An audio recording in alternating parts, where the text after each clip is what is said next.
There is this pervasive myth in America that wealth is some kind of lightning strike event. We look at the guy down the street with the new Rivian and the paid-off house, and we assume he either got lucky in the stock market, bought Bitcoin in 2012, or just inherited a pile of cash from a rich uncle. And sure, luck plays a role, but relying on luck is not a strategy, it's a lottery ticket. Real, lasting wealth isn't an accident.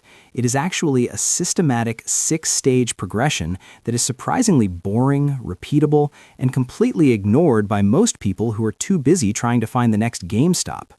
Most people in their 30s are stressed out of their minds because they're trying to skip steps. They're trying to jump straight to passive income without building the active engine first, or they're dumping money they can't afford to lose into speculative assets because they feel behind.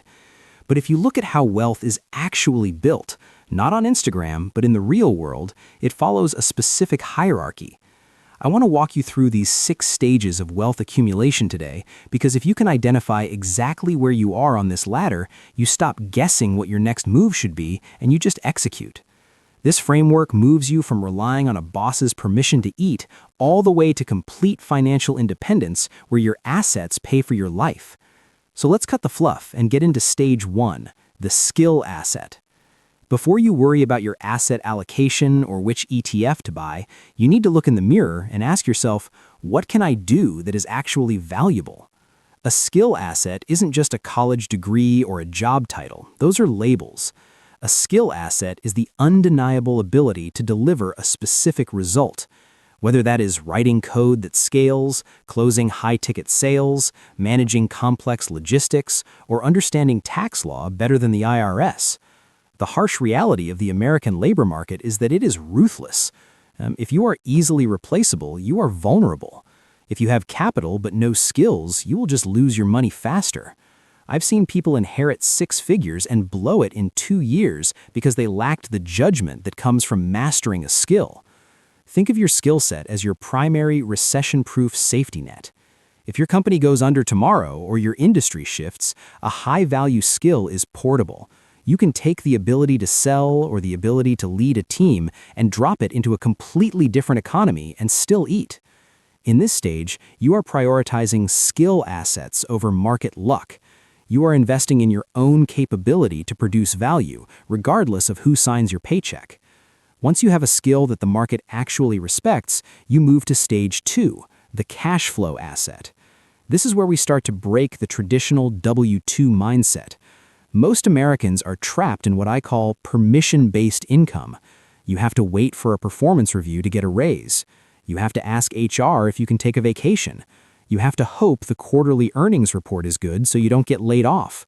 Stage 2 is about transitioning from permission-based income to independent cash flow. This doesn't necessarily mean quitting your job tomorrow to start a tech unicorn. It means establishing a channel where money flows to you based on your output, not your attendance. This could be consulting on the side, using that stage 1 skill you mastered. It could be creating a digital product, a paid newsletter, or a service business. The litmus test here is simple.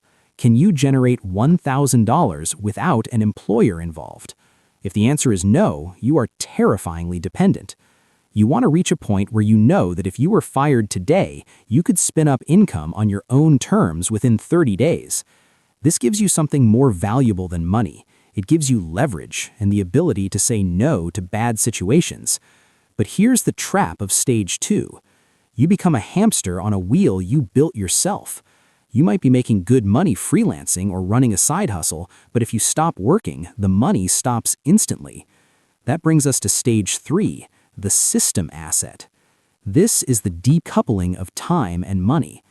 We all have the same 24 hours, and if your income is tied linearly to your hours, you have a hard ceiling on your wealth.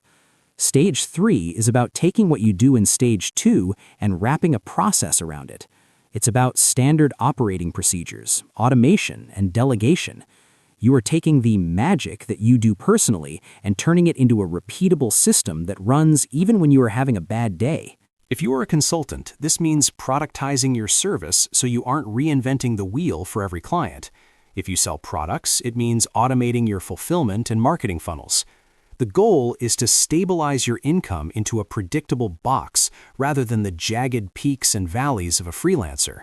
When you have a system, you buy back your time. And that time is what you need to focus on the next most critical jump in wealth building. Stage 4, the equity asset. This is where the real separation happens between the middle class and the wealthy. Up until now, we have been talking about income, but income is taxed at the highest rates, and it disappears when you spend it. Equity is different. Equity is ownership. Stage 4 is about shifting your focus from earning a high salary to acquiring assets that hold value and appreciate without your direct labor. This could be equity in the business you built in Stage 3. It could be intellectual property, like royalties from a book or a patent. It could be significant stock options in a high-growth company. When you own equity, your effort today builds value that lasts for decades. You are building a machine, not just shoveling coal into someone else's engine. In the corporate world, you see this when executives negotiate for stock packages rather than just base salary. They know that salary pays the mortgage, but equity buys the freedom. Now, and only now, do we really start talking about what most people consider investing. Stage 5, the capital asset. This is your 401k, your Roth IRA, your brokerage account, your real estate portfolio. The mistake people make is trying to use Stage 5 to get rich when they haven't done the work in Stages 1 through 4. They think they can penny pinch their way to wealth on a $40,000 salary, but math is stubborn. 10% returns on $0 is still $0. Stage 5 acts as an accelerant. You take the surplus cash flow from your systems in your equity events and you pour it into the broad market. You let the American economy, the S&P 500, and the labor of millions of other people work for you. Because you have the other stages built, you aren't emotionally fragile. When the market dips 20%, you don't panic sell because you have your skill assets and your cash flow assets to keep you fed. You use capital assets to preserve and multiply the wealth you created, allowing the compound interest to finally do its heavy lifting. And finally, we arrive at the summit. Stage 6, the freedom asset. This is the state of existence where your assets completely replace your need to work. In the FIRE community, financial independence, retire early, they talk about the FI number. Usually, this is 25 to 33 times your annual expenses. If you spend $80,000 a year to live a comfortable life in the suburbs, you are looking at needing roughly $2 million to $2.6 million invested. At this stage, your capital assets and equity assets are generating enough yield safely to cover your mortgage, your healthcare, your groceries, and your vacations. This is FU money in its purest form. Work becomes entirely optional. You don't work because you're terrified of losing health insurance. You work because you find the problem interesting. Stage 6 transforms your life from a struggle for survival into a series of voluntary choices.